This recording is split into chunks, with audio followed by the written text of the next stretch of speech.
Welcome back, viewers. You're watching WION World is One. This is World DNA, the show that gets you ahead of the rest. I'm Shivan Chandna. And I'm Hem Kaur Saroyan. On the show today, India is hit back at the United States and the EU exposing their duplicity on Russian trade. India's Ministry of External Affairs in a 6-point statement has responded to the recent criticism of its purchase of Russian oil and Trump questioning India's dealings with Russia. We'll be discussing this on the show today. And of course, also on World DNA, the humanitarian crisis in Gaza, it remains grim. We bring you all the details on that front as 8 planes airdrop essential food parcels over the central Gaza Strip. Desperate Palestinians, they're rushing to collect what they can. This and a lot more lined up for you right here on the show. Let's start with the headlines.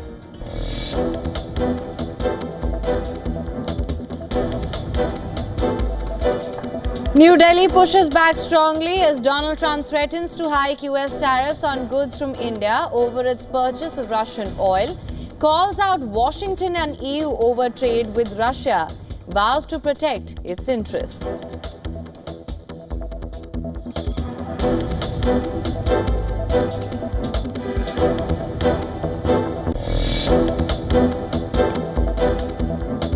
Russia slams US sanctions and restrictions impacting countries across the world, calling it a neo-colonial agenda, says politically motivated economic pressure is being put on those who choose an independent course.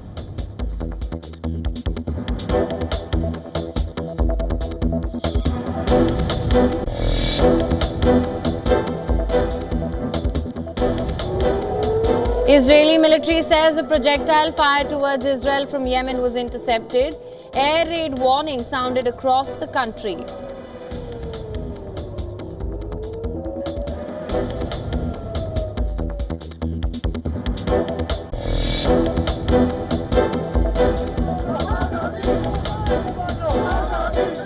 Section 144 imposed in Pakistan's Rawalpindi as Pakistan Tehreek-e-Insaf Party announces to hold nationwide protests today, 5th of August, on the second anniversary of the arrest of the party founder and former Prime Minister Imran Khan.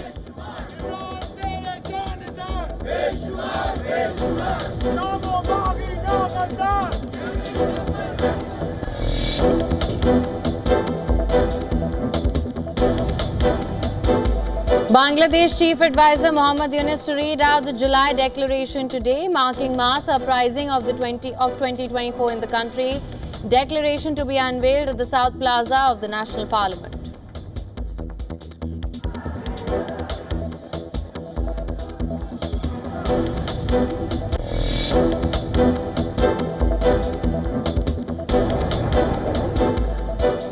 Australia to upgrade its navy with 11 Mogami-class frigates built by Japan's Mitsubishi Heavy Industries as the country is turning towards long-range strike capabilities to better respond to China's naval might.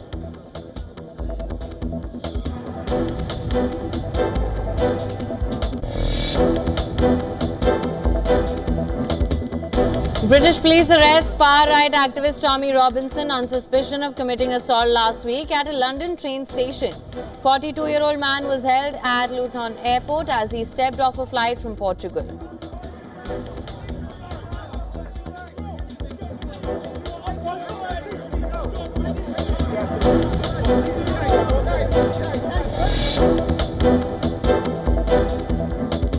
A Brazilian judge places former President Jair Bolsonaro under house arrest for breaking a social media ban, escalating a dramatic standoff between the court and the far-right politicians accused of plotting a coup.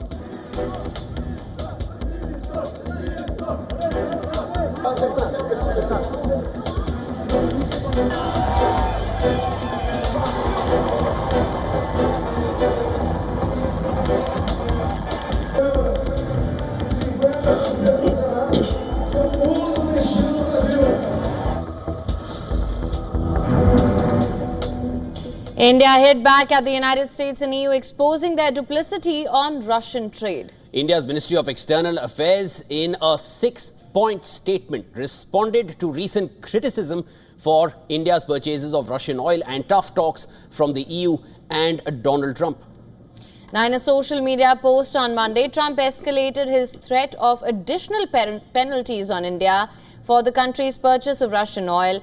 However, the post did not specify by how much the tariffs would be hiked. Now, Trump, in a Truth Social post, he noted, and I quote here, India is not only buying massive amounts of Russian oil, they are then, for much of the oil purchased, selling it on the open market for big profits. They don't care how many people in Ukraine are being killed by the Russian war machine. Because of this, I will be substantially raising the tariff paid by India to the US, quote unquote. Now, in response, India's Ministry of External Affairs did not take long in responding. This is the statement that came out, exposing that the EU and the US, they do more business with Russia even now. India's foreign ministry criticized what it called targeting by the US and EU over India's oil purchases from Russia. The ministry called these recent actions and this kind of commentary unjustified, unreasonable, and promised to defend India's interests. Foreign Ministry spokesperson Randhir Jaiswal stated the targeting of India is unjustifiable and unreasonable. Like any other major economy, India will take all necessary measures to safeguard its national interests and economic security. In a 6-point rebuttal statement, the MEA pointed to the EU and US trade with Russia being bigger than India's. The statement said, India's imports are meant to ensure predictable and affordable energy costs to the Indian consumer. They are a necessity, compelled by the global situation. It added, however, it is revealing that the very nations criticizing India are themselves indulging in trade with Russia. And unlike our case, such trade is not even a vital national compulsion. Now, previously, Europe had repeatedly criticized India for its Russia purchases. However, India has diplomatically showed a mirror to the region for its trade ties with Moscow, giving out details as well. The statement highlighted, and this is the statement from the Ministry of External Affairs India, that the European Union in 2024, they had a bilateral trade of 67.5 billion euros in goods with Russia. And in addition to this, it also had trade in services with Russia estimated at 17.2 billion euros. That was in the year 2023. It also highlighted how the US continues to import from Russia. And what the US imports is uranium hexafluoride for US nuclear industry, palladium for US EV industry, and fertilizers as well as chemicals. Last week, Trump tried to force India's hands to halt its Russian oil and defense purchases. On Friday, the US president shocked India with a 25% tariff rate and also threatened additional penalties for its Russian ties. Now, a day after Trump's remarks, Stephen Miller, Deputy Chief of Staff at the White House, he said, and I'm going to quote Miller here, what he said very clearly is that it is not acceptable for India to continue financing this war by purchasing the oil from Russia. The he Miller is referring to is the US president. And on Saturday, Indian Prime Minister said that India was on its way to becoming the world's third largest economy and must remain vigilant about its economic interests amid the instability and uncertainty that the global economy is facing. Invoking Swadeshi movement and the reference to it, Modi urged Indians to buy domestically made products and promote indigenous goods. Despite Trump's tough talks almost on a daily basis for India's Russia ties, the country gave a measured and guarded response in a diplomatic statement on Friday. India's foreign ministry said that the nation's interests were its priority when it comes to energy and defense.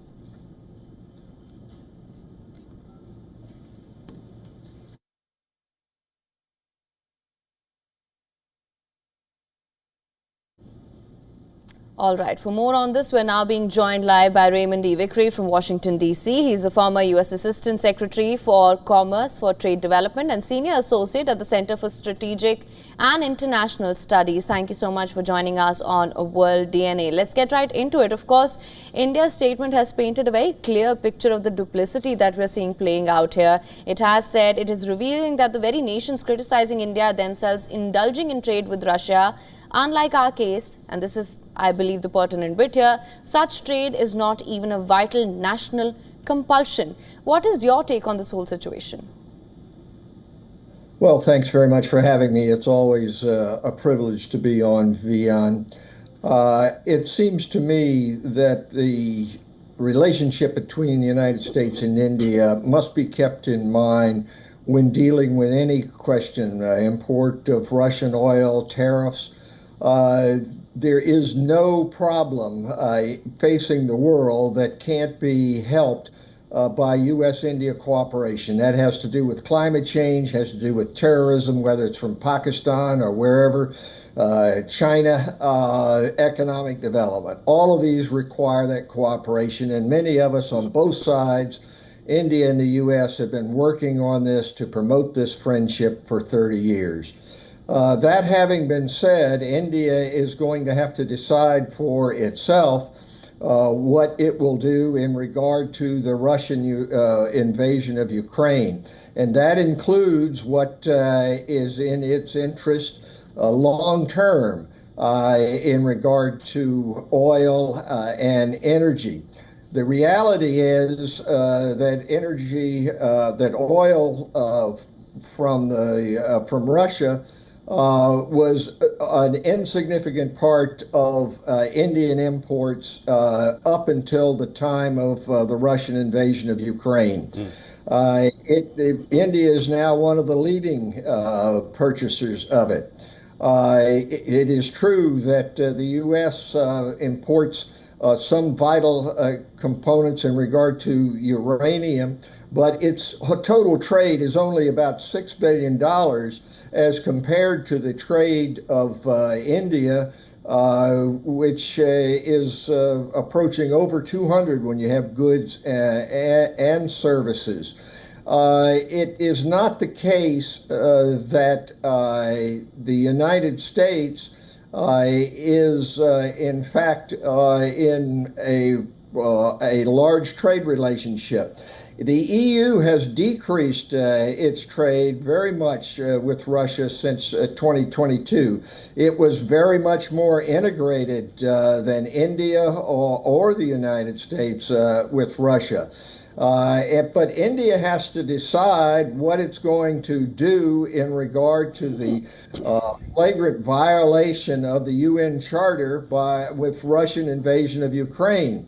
As a great democracy, I would argue that India would want to promote the kinds of standards which are in the UN Charter. And I note your statement from Russia about U.S. colonialism. I think that that's really absurd in view of the fact that Russia has invaded a sovereign nation, Ukraine, in violation of the UN Charter, the first major breach since World War II. But these matters between India and the U.S. have to be worked out in the spirit of friendship. They can't be done on a basis of tweet or social postings. And unfortunately, this administration has gotten away from relationship building, which is what we've been working on for 30, 35 years, and has Mr. gone Bikri, to the trend approach. Mr. Bikri, I've heard your thoughts on the matter, and I appreciate, of course, the thought of friendship between the countries, that should remain. And of course, this can't be dealt on social media, but the posts seem to be coming from the US. India is now forced to respond, and it has been responding in the similar platform. I just want to bring your attention to where it started from, 2022, which you also referenced in your initial response. US had, in fact, encouraged India to buy oil from Russia, even if that keeps the global energy market stable. And this is something even the US ambassador had hinted at in May 2024 to India, US ambassador to India. What kind of do you find this to be some kind of a U-turn or a dichotomy at this point, or is it just a textbook case of bullying or to get India to the negotiating table within the time limits that US has been setting? Well, it's no question that it's a big change from the approach of the Biden administration. There was an attempt to be able to keep the price down, the revenue that would be coming to Russia from these sales. I don't think it's fair to say that there was an encouragement at that time to buy Russian oil, but there was an accommodation to try to work it out, to try to deprive Russia of revenue to conduct the war, while at the same time being sensitive to Indian needs. What has happened with this U-turn, of course, is it's driven a stake between the United States and India on this issue, which is one which is very sensitive, which could be solved in other ways. There's no shortage of oil in the world. The only question is one of price. The advantage that India gets from the lower price in regard to Russian oil is really minuscule when it's compared to the GDP of India or even the current account deficit. It is important, particularly for some industrialists, but as far as affecting overall growth or even the price of oil, gasoline in India, it's not very, very significant. So two great democracies like India and the U.S. ought to be able to work this out. One way, of course, is increasing energy from other places such as the United States, which is the world's largest producer and oil these days. Mr. Vikri, I hear your thoughts on the matter. And of course, when it comes to national interests, every country is looking out for theirs and India is looking out for its own, as is natural. And of course, as of now, we'll need to wait and watch what statement comes from the US, because India has responded in 6 points, giving details and data to substantiate all that India stands for at this point when it comes to its dealings with Russia. Thank you so much for joining us on the broadcast here, sir. That was Raymond Vikri joining us from Washington, D.C. Thanks for having me. All right, Russia's assault on Ukraine has intensified in recent times, and as Ukraine's defensive equipment is put to the ultimate test now, it is turning to a low-cost, high-impact air defense equipment. Now, the latest one, on the line are low-cost interceptor drones tasked to shield Ukrainian skies. The effectiveness of this equipment was seen during an attack carried out by Ukraine's Air Defense Regiment. The video shows Russian reconnaissance drone wobbling before it was successfully hit by interceptor drones. Ukraine's Defense Regiment says, Air Defense Regiment says that it has downed hundreds of Russian UAVs using low-cost interceptor drones. Unlike conventional missiles, these interceptors are flown in real time by ground pilots, providing it better control and maneuverability. Officer Alexei Barsuk is a key architect behind the regiment's drone program. He says Russian UAVs used to fly as close as 800 meters behind Ukrainian lines, but now they stay as far as 5,000 meters away, rendering their cameras less effective.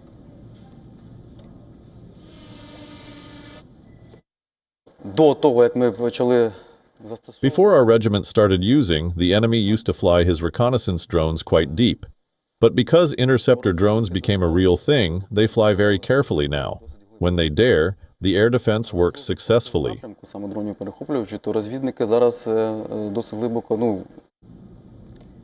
Drone speeds are classified, but some estimates suggest interceptors can reach over 300 kilometers an hour, enabling them to close in fast on targets in the sky. For its part, Russia has also intensified its drone production.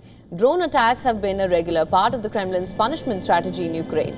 Russia has relied on Iran's Shahed drone, a cheap drone armed with shrapnel. Multiple units of Ukrainian armed forces are using interceptors to counter the Shahed kamikaze drones as well. In a statement just last month, Ukraine's President Zelensky called the interceptors a solution to Russia's mass drone strikes, but warned that Ukraine needs $6 billion to scale up production.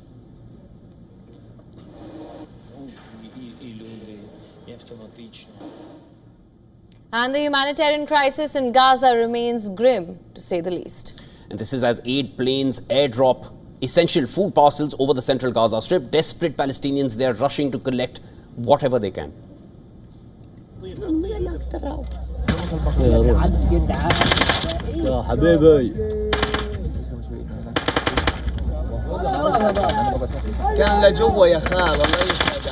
Now, amid this struggle, the sound of gunfire pierces the air. Children and families sprint towards aid, only to find live fire from Israeli troops positioned just hundreds of yards away at the border. Take a look at this video. It shows a crowd of Gazans sitting on the ground as gunshots could be heard ringing out.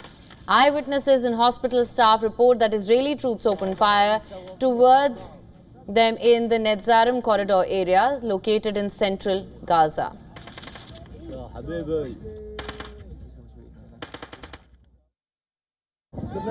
We demand safety for the people and more aid, because what they drop is not enough and people are dying and it's not enough. It is dangerous, full of death, and it's all humiliation. Just 30% of people are able to receive aid and the rest do not receive anything. What follows is infighting and stabbing. Thank them for bringing aid, but this aid is full of danger and death. It all leads to death. The Gaza Health Ministry has reported that 6 people have died of starvation or malnutrition in the last 24 hours, bringing the total number of starvation-related deaths now since the start of the war to 180.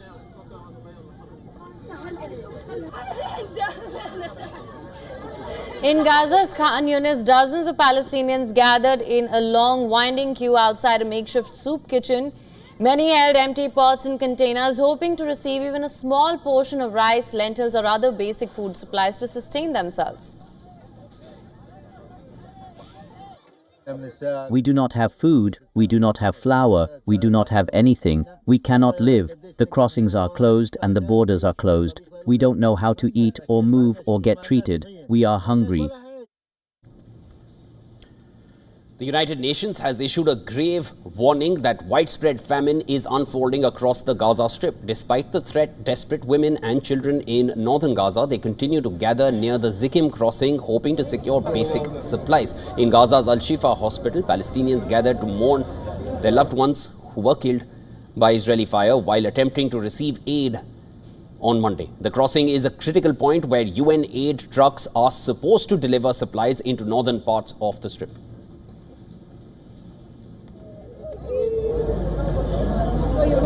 A young man like a rose praying on the Prophet. He's 17 years old. He got shot in his head. Why? So he can get food for his siblings.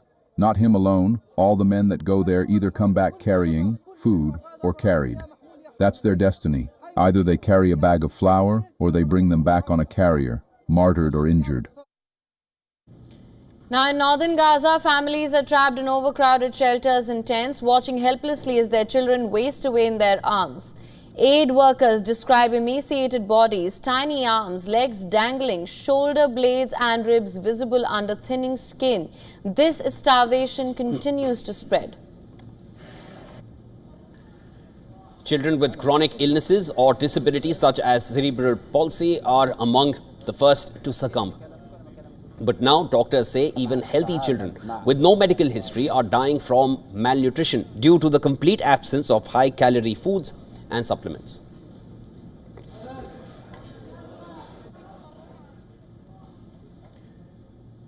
And in a nationwide sweep against Chinese mafia groups, the Italian police, they've arrested 13 people. They're charged of being involved in crimes such as drug dealing, sex trafficking and aggravated robbery. Another 31 people have been reported to authorities but have not been arrested. According to Italy's anti-organized crime police, raids were conducted across 25 Italian cities, including Milan, Rome, Florence, Prato, Tuscany and Catania. Hundreds of shops and vehicles were also checked, leading to the seizure of 550 grams of shabu crystal methamphetamines. According to the police, the gang's crimes tend to exclusively target fellow Chinese and, like traditional mafias, they resort to intimidation and violence to achieve their goals and seek to dominate the territory where they operate. They also added that the Chinese mob groups operate with a deeply rooted concept of revenge that can take the form of a feud.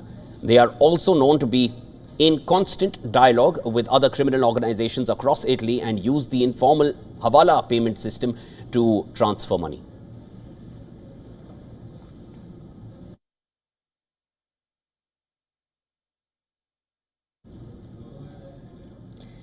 Now the corridors of power are buzzing with otherworldly whispers. America's vice president has just thrown down the gauntlet. Vice President J.D. Vance has declared himself obsessed with UFOs, vowing to unlock the most classified secrets in human history. More in this next report. Take a look.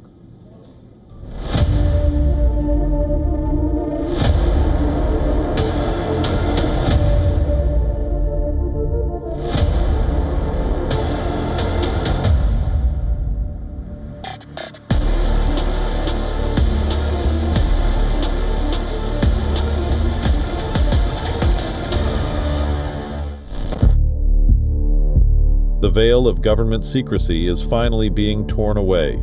For decades, the public has been told to dismiss the UFO thing as a conspiracy theory, a fringe belief for the gullible.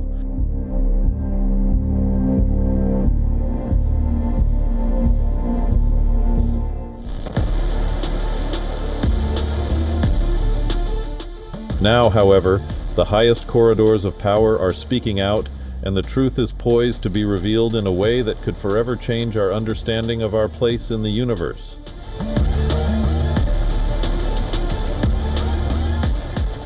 J.D. Vance, the vice president, has admitted he is obsessed with the entire UFO phenomenon and has vowed to use the upcoming congressional recess to get to the bottom of it.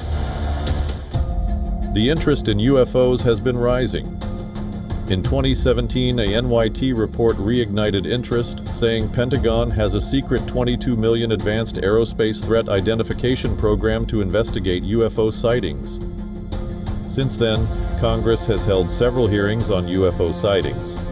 High-level military personnel like David Grush have claimed that the U.S. government possesses craft of non-human origin. Now Vance is doubling down on extraterrestrial investigation, suggesting the truth is more explosive than anyone imagined. But as America's doors creak open, a shiver from the past haunts the debate. In one of his final warnings, astrophysicist Stephen Hawking urged humanity to tread carefully. If aliens ever visit us, he cautioned, the outcome might be similar to when Columbus landed in America, which didn't turn out well for the Native Americans. Hawking didn't doubt the likelihood of alien life, he feared its consequences, reminding us that contact with a civilization millions of years ahead could mean disaster. Clearly, the cosmic countdown has begun. Prepare for revelations that will shatter everything we thought we knew about reality itself.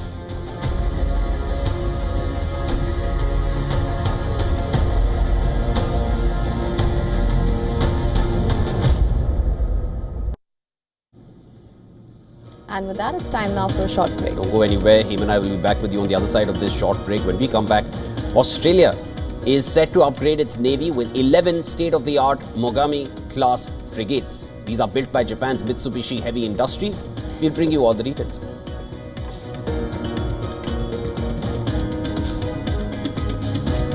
The England series was a baptism by fire for Indian captain Shubman Gill, and the 25-year-old fared decently on his first test. More details on the other side.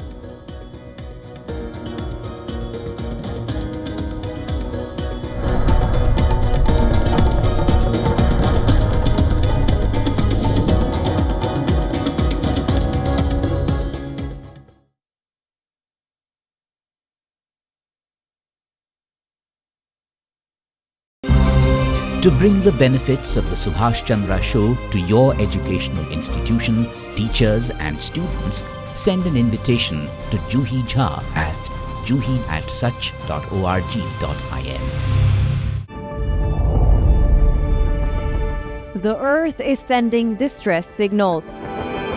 Wildfires, droughts, and melting glaciers.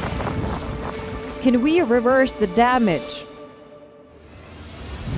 Explore the harrowing effects of climate change. It's a wake-up call. Global emergency. Climate Tracker on WION World is One.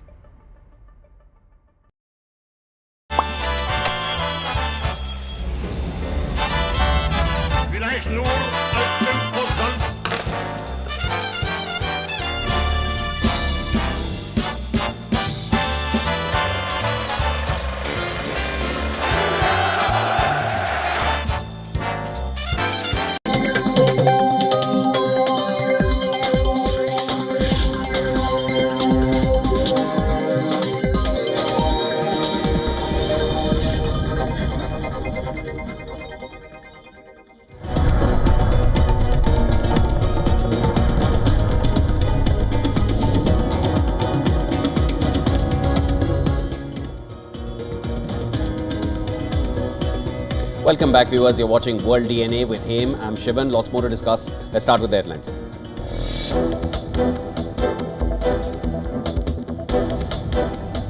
Israeli Prime Minister Benjamin Netanyahu reportedly tells ministers he will seek cabinet backing for a plan to fully occupy the Gaza Strip, despite objections from within the Israel Defense Forces.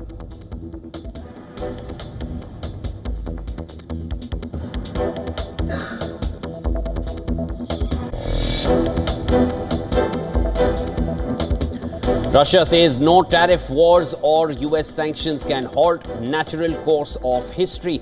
Foreign Ministry spokeswoman Maria Zakharova says US is unable to accept erosion of its dominance in emerging multipolar international order.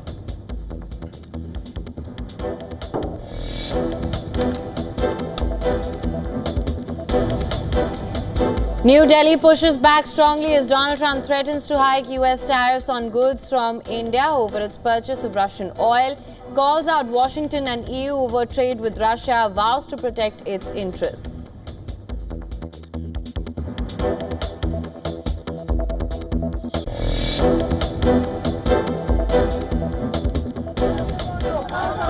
Section 144 imposed in Pakistan's Rawalpindi as Pakistan's Tehreek-e-Insaf Party announces to hold nationwide protests today on the second anniversary of the arrest of Imran Khan.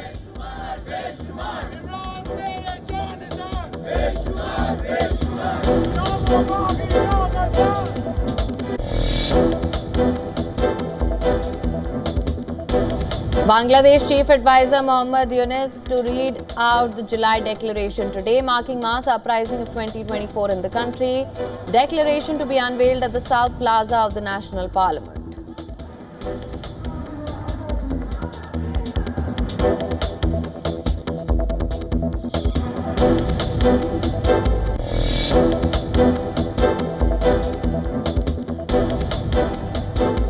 Australia to upgrade its navy with 11 Mogami-class frigates built by Japan's Mitsubishi Heavy Industries as the country is turning towards long-range strike capabilities to better respond to China's naval might.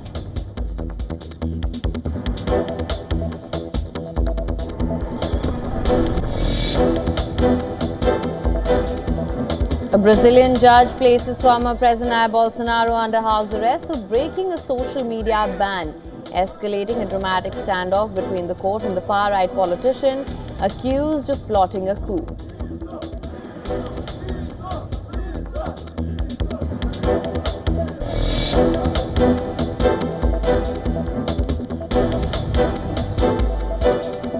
Gold holds firm near the $3,355 an ounce mark as weak US jobs data fuels bets on a Fed rate cut in September. Traders now see an 80% chance of easing, lifting gold's safe haven appeal.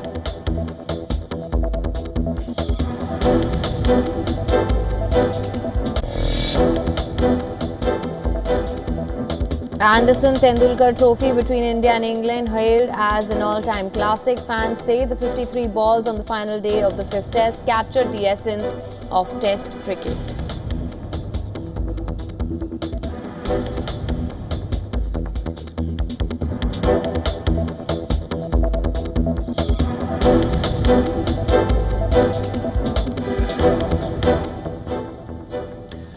Pressure to end the war in Gaza is mounting on Israel's Prime Minister Benjamin Netanyahu.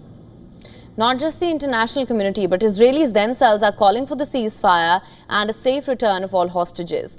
Our assistant editor Foreign Affairs Siddhant Sibal is currently in Israel, getting us details on what is happening on the ground. Take a look.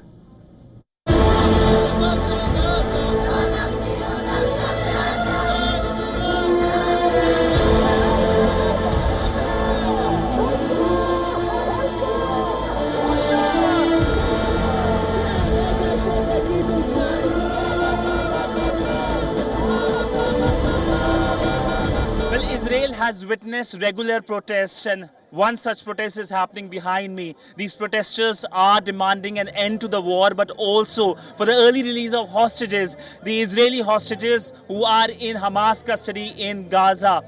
But the main aim, the main objective of these protests is to do advocacy and highlight their cause when it comes to the hostages. We know there have been images that have been released that has, of course, been a rallying point for turning point as well when it comes to the focus on the hostages. But the big issue remains not only on the hostage, but the situation in Gaza. Many people I spoke to here also expressed their concern over the situation in Gaza, but they say that it is Hamas that is responsible for the start of the situation, the start of the war with the terror attack that happened on 7th of October 2023.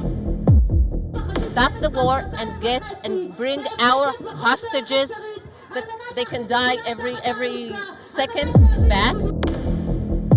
What's your view about the situation in Gaza? Horrific. I never in my right mind imagined that we can get to such a place that from a 100% a justified war, we would come to do such things. And we are not going to give up because we think the Hamas take our people, but our government is keeping them there, and they have to stop the war and bring our people home back and all our soldiers to come back home. So we have to protest and not give up till they will do it.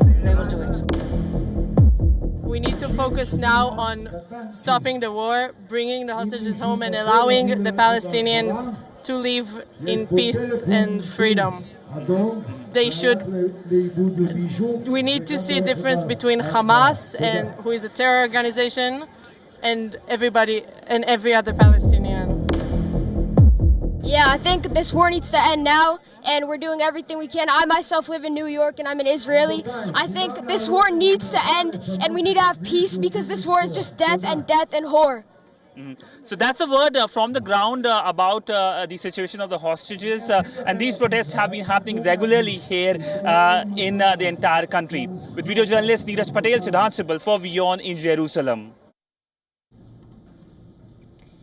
Now, it has been a year since the mass student-led protest snowballed into the ouster of deposed Prime Minister Sheikh Hasina on the 5th of August in 2024. Hasina's 15-year rule in Bangladesh was brought to an abrupt end. But now, a year later, the movement has culminated into a political party calling for an overhaul of the existing status quo in the country. Now, the student-led National Citizen Party rallied in front of the Shahid Minar National Monument in Dhaka on Sunday, with over 1,000 supporters taking part. Top leader Nahid Islam announced a 24-point agenda for a new Bangladesh and political uncertainty over the next election.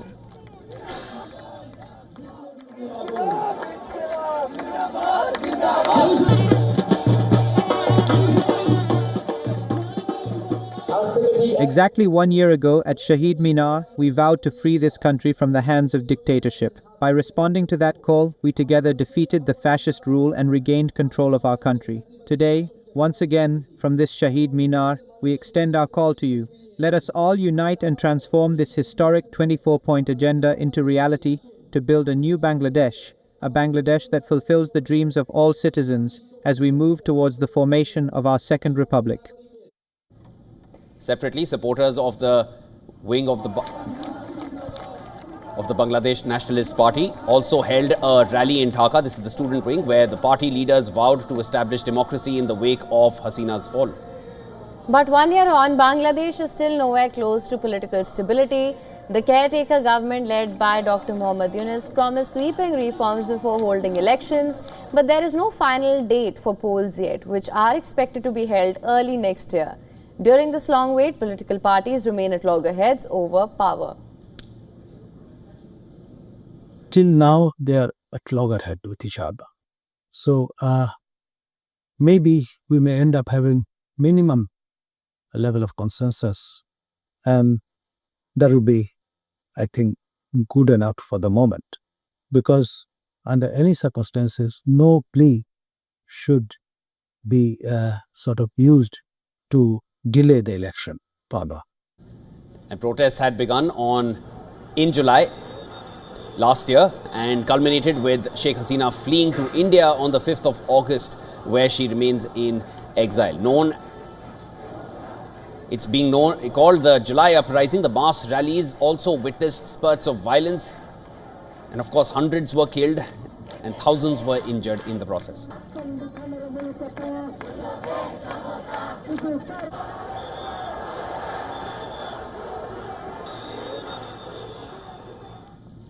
Australia is set to upgrade its navy with 11 state-of-the-art Mogami-class frigates.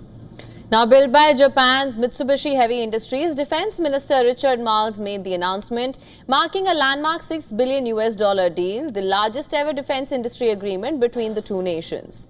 Now, Australia is undertaking a broad military overhaul, shifting towards long-range strike capabilities to counter rising naval power from China. The plan aims to expand Australia's major warship fleet from 11 to 26 vessels over the next decade.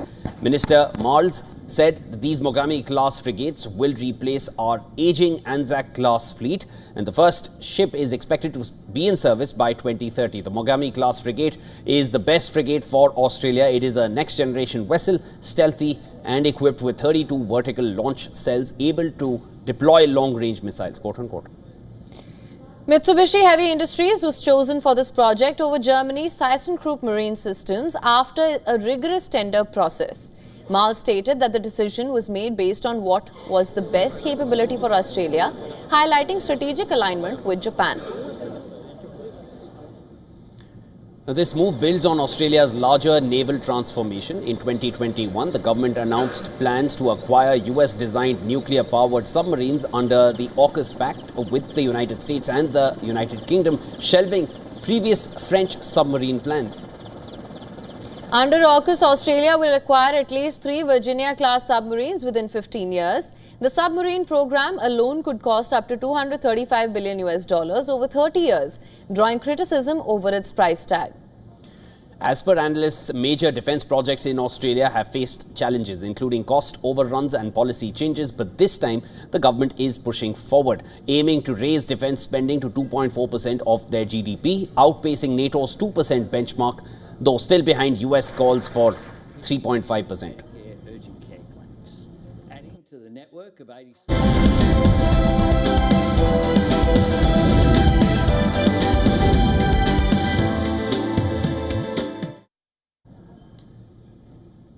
Now, the implications of uncertainty tied to US President Donald Trump's trade policies are starting to show in the global economy. Take a look at this next report for the timeline of Trump's tariffs and his threats and their impact on various countries.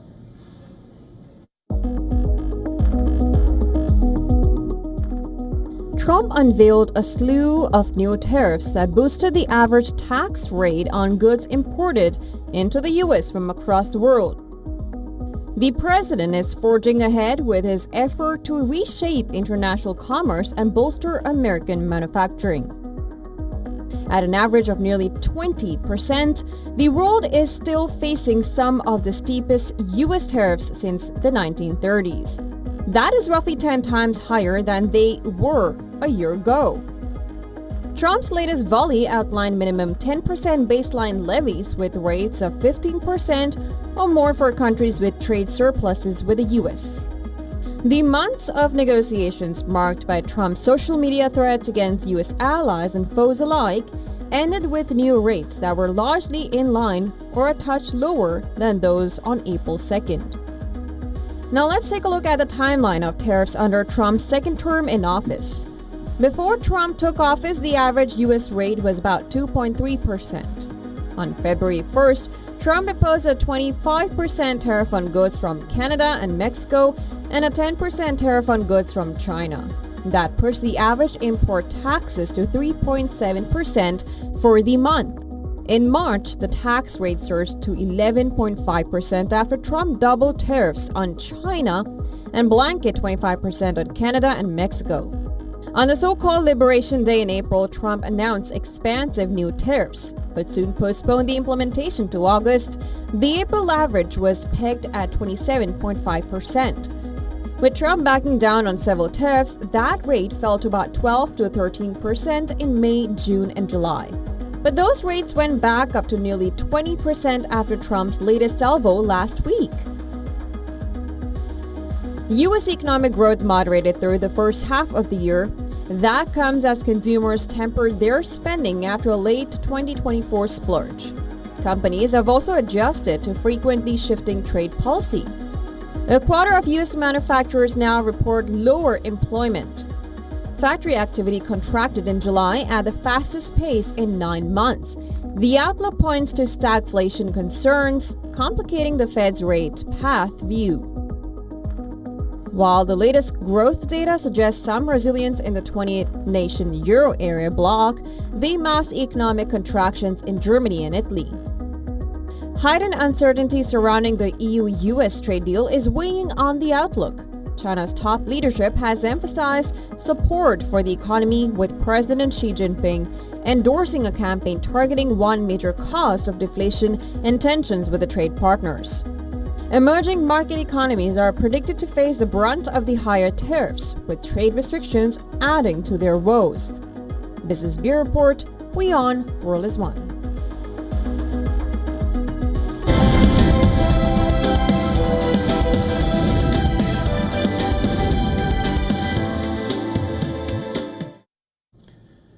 Anderson Tendulkar Trophy between India and England has been hailed as an all-time classic, and fans say the 53 balls on the final day of the 5th Test captured the essence of Test cricket. The series was also a baptism by fire for Captain Shubman Gill, and the 25-year-old fared decently on his first Test tour as skipper. But what else did this 5-match series teach us, and what were the turning points? Many would argue that the jury is still out on Captain Gill. Over the course of the 5-match series, there were moments where his inexperience did show, but also glimpses of a shrewd cricket mind adapting to the challenges that the longest format of the game throws at you.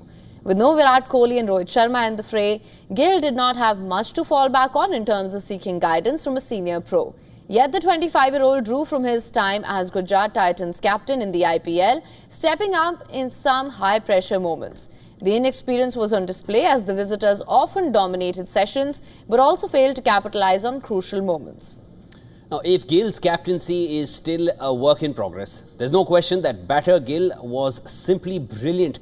Batting at number 4, he piled up 754 runs at an average of 83.78, including 4 centuries, and in the process broke a flurry of records. The 754 is now the highest runs tally in a Test series between India and England. Gill is also now the leading run scorer in a Test series as captain, and he's only the 3rd captain in history after Don Bradman and Sunil Gavaskar to score 4 centuries in a single series. He clearly thrived under pressure, a few fixes here and there, and he may just be ready to lead for years to come.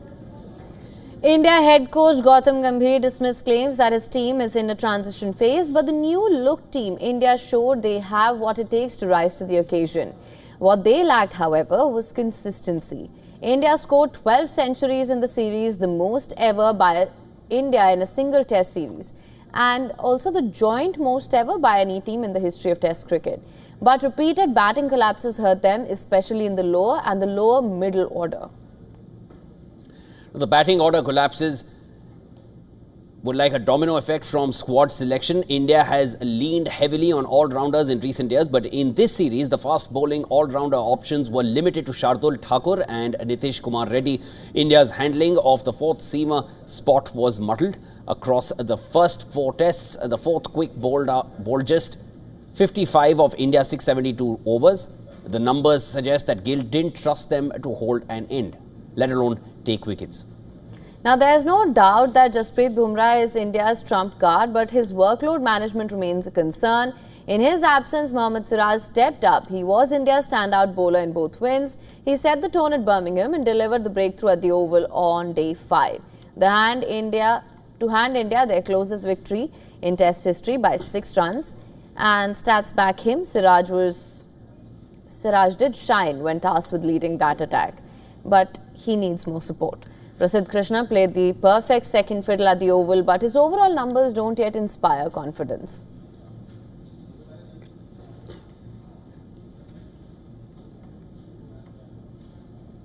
Now, the inaugural World Humanoid Robot Games are set to take place in Beijing from the 15th of August. Chinese robots are geared up, practicing moves for the first of its kind event. Take a look at these visuals.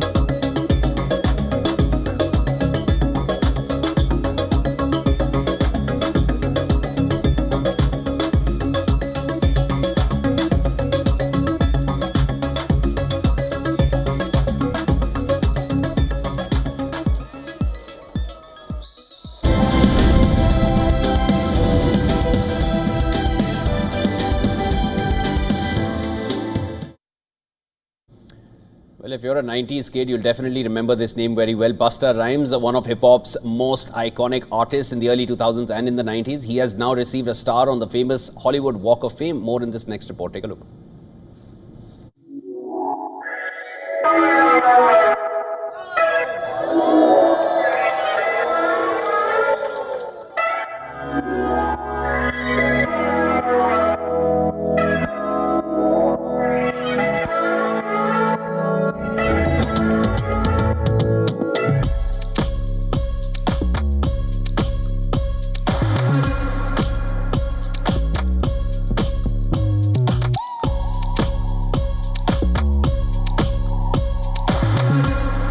We didn't know that we could receive these when we just was loving it. We didn't know that it was possible to be acknowledged in this way. We didn't know that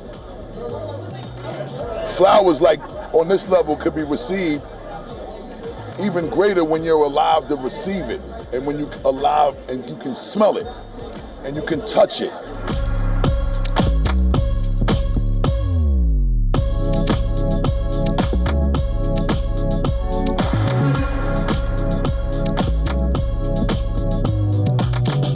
So I want to talk about his star power.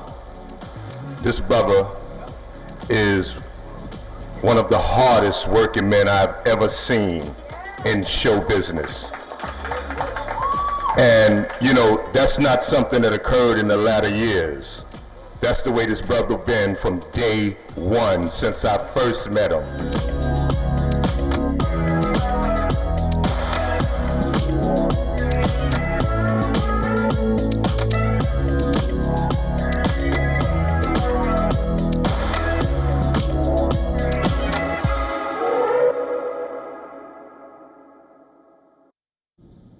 And with that, it's a wrap on this edition of World DNA. And before we slip into a short break, here are all the climate stories making headlines across the world. Stay with us. This is Beyond World is One.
To bring the benefits of the Subhash Chandra Show to your educational institution, teachers and students, send an invitation to Juhi Jha at juhi@such.org.in. The Earth is sending distress signals. Wildfire